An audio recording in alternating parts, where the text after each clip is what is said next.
Değerli Çeko, şimdi mahallelere yönelik saldırılar halen devam ediyor. Erişin kulüser Şeyh Masut'una berdavamdı ki ağır silahlarla, geçtiğimiz günlerde ağır silahlarla başlattıkları saldırılar halen devam ettiği yönde haberler de var. Yanı sıra mahallelerinize yönelik aynı zamanda bir uygulanan ambargo da var. Şu anda hem yakıt konusunda hem elektrik konusunda sıkıntıların yaşandığı da belirtiliyor. Son durum nedir? Oradaki duruma ilişkin neler söylersiniz? Buyurun, sizi dinliyoruz. Sıra burayız. Bu medya nüça ve ekiba medya nüça. Bütün medya haber seyircilerini selamlıyoruz. Şeyh Masut, Eşrefiye ve Benizet 3 mahalledir Halep'te. Bunlar %80 Kürt mahalleleridir. Burada 400 bin kişi yaşıyor. Şeyh Masut üzerinde uzun zamandır hazırlanan bir kirli plan vardı.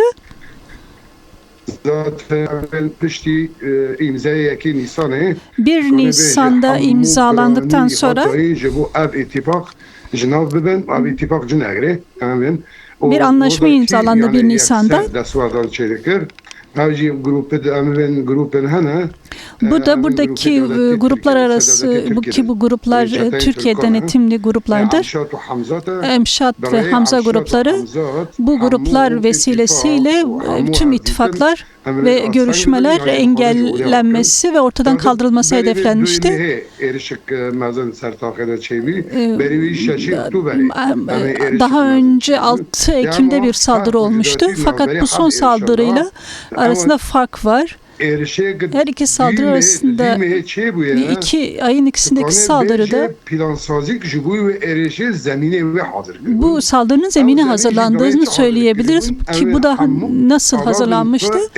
Tüm askeri güçler, askeri tesisatlar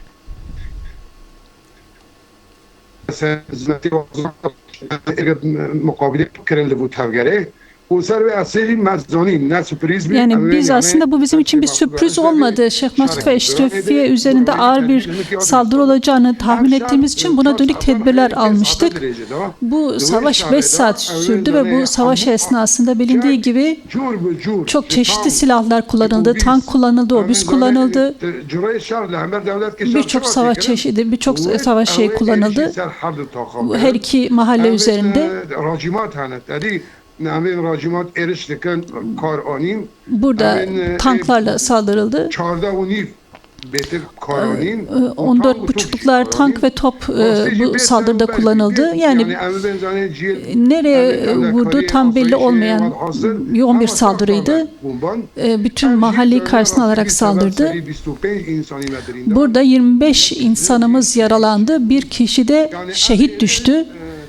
Bu saldırıda şunu yapmak istiyorlardı. Yani 1 Nisan ittifakının sonunu getirmek istediler ve bu şekilde 10 Mart mutabakatını etkilemek istediler. Şera ve Mazlum Abdi arasında yapılan 10 Mart mutabakatı etkilemek istendi. Bu belliydi. Biz zaten bir savaş süreci içerisinde sürekli yaşıyoruz. Şimdiye kadar burada sakin bir durum yaşanmadı. Çeşitli şekillerde saldırılar oldu buraya. Burası hedef olarak gösterildi. Karalama yapıldı. Çelişkiler çıkartılmaya çalışılarak bu ittifaklar ortadan kaldırılmak istendi. Bu şekilde halk içerisinde göç, Şeyh Masut ve Eşrefiye'de Eşref üzerine düşmanlık en üst düzeyde gösterildi. Hangi süreçlerde bu savaş oluyor? Türkiye Devleti'nin üst düzey yetkileri Hakan Fidan, Yaşar Güler, İbrahim Kalın gibi üst düzey yetkililer, yani savunma, istihbarat, dış ilişkilerin üst düzey kişilere gittiğinde bu tür ziyaretler olduğunda biz biliyoruz ki böyle bir şey olabilir. Burada yaşamı etkilemek istedi ancak fakat amaçtan ulaşamadılar. Bu saldırı fiziksel olarak da, sağlık olarak psikolojik olarak mahalleler üzerinde halen devam ediyor. Elektrikler kesildi, yollar kapatıldı. Bu 6 Ekim'den daha farklı bir şekilde yapıldı. Burada o zaman hiçbir kazanç elde edilememişti.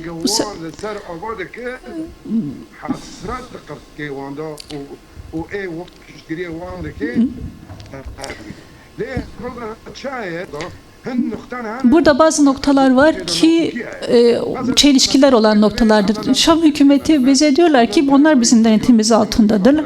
Bizim talimatlarımıza hareket ediyor diyorlar. Biz de diyoruz ki eğer siz hükümetseniz biz bu temsil ediyorum diyorsanız neden bir çete grubunu sizin sisteminiz, disiplininiz dışına çıkmış, siz niye bunu kontrol edemiyorsunuz diyoruz. Yani bu aslında bir rol paylaşımıdır. Biri yumuşatıyor, biri sertleştiriyor. Bu bir rol paylaşımıdır aslında. Bu temelde mahalleler ekonomik olarak, işsizlik bakılarak, ekonomik olarak soğuk, okulların kapalı olma durumu, hastanelerimiz, yakıt ihtiyacımız temin edemiyoruz. Belediye çalışamıyor. Elektrik halk üzerinden kesilmiş durumda. Sadece ara ara kısa süreli veriliyor. Bu da mazotun olmamasına kaynaklı. 10 litre mazot bile buradan, 5 litre benzin bile buradan geçemiyor. Bu hiçbir şekilde geçmiyor. Bu şekilde Şeyh Masud Eşrefi'yi bu yolla, bu planla bir kere daha halkı teslim almak istiyorlar, aç bırakmak istiyorlar, korkutmak istiyorlar.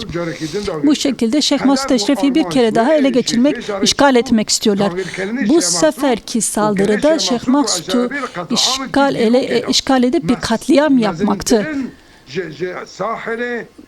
Sahildeki Aleviler üzerindeki katliamdan daha büyük bir katliam yapmak istiyordu. Bunun zemini hazırlanmıştı. Ancak burada halkın direnişi sayesinde Şeyh Masud Eşrefi buradaki güvenlik güçlerinin, asayiş güçlerinin halkla beraber omuz omuza direnişiyle bu Şeyh Masud'u işgal etme hasretlerini onların Türkiye Devleti'nin çetelerinin boğazında bıraktık.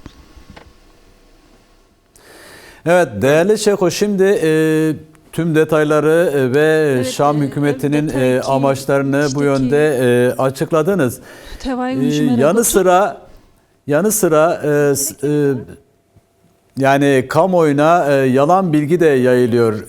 Sözüm ona saldırının ilk işte Şeyh Masud ve Eşrefiye halkı tarafından gerçekleştirildiği yönünde. Bu şekilde halkı yanıltmaya yönelik bilgiler de paylaşılıyor. Hem buna ilişkin neler söylemek isterseniz hem de kamuoyuna bir mesajınız varsa son olarak onu da dinlemek isteriz.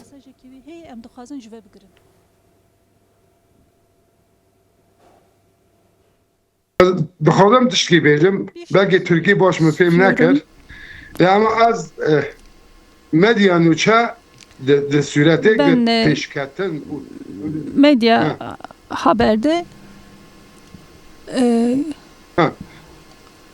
yani Şeyh Masud Eşrefi'ye rastî bine hedef ki sereka. Şu anda esas birinci bir hedef olmuş durumda. Yani Şeyh Masud ve Eşrefiye çok tehlikeli bir durumda. Şeyh Masud ve Eşrefiye sivil halk var burada.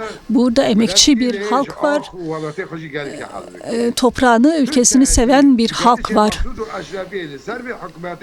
Bu hükümetin buradaki halk üzerinde hiçbir etkisi yok. Bu despot zihniyet, katil zihniyet, hiç kimseyi kabul etmeyen, kendine karşı hiçbir şekilde kabul etmeyen bu zihniyet şu anda iktidardadır. Kendi dışında hiçbir rengi kabul etmiyor. Ne bileşen, ne bir Kürt, ne bir Asuri, ne bir Süryan, ne bir Keldani kabul etmiyor. Suriye Sünnilerindir, İslam, radikal İslam'ındır. Bunun dışında bela olarak görülüyor. Bu şekilde yaklaşılıyor. Bu tehlike şimdiye kadar da geçmiş değil. belki bazı hareketler olsa da Şeyh Maksud etrafında Şeyh Maksud tank ve toplar tarafından çevrelenmiş durumda. Ancak onların bu yalancı plan ve projeleri için şunu söylüyoruz. Şeyh Maksud ve Eşrefiye bizim kontrol noktalarımıza saldırdılar ve biz buna cevap verdik. Ki burada görülüyor ki görüntülerde var. Şeyh Maksud ve Eşrefiye'ye sorun. Şeyh Maksud ve Eşrefiye'nin kontrol noktalarına saldırma konusunda nasıl bir çıkarları olabilir? Bizim burada hiçbir askeri gücümüz yok.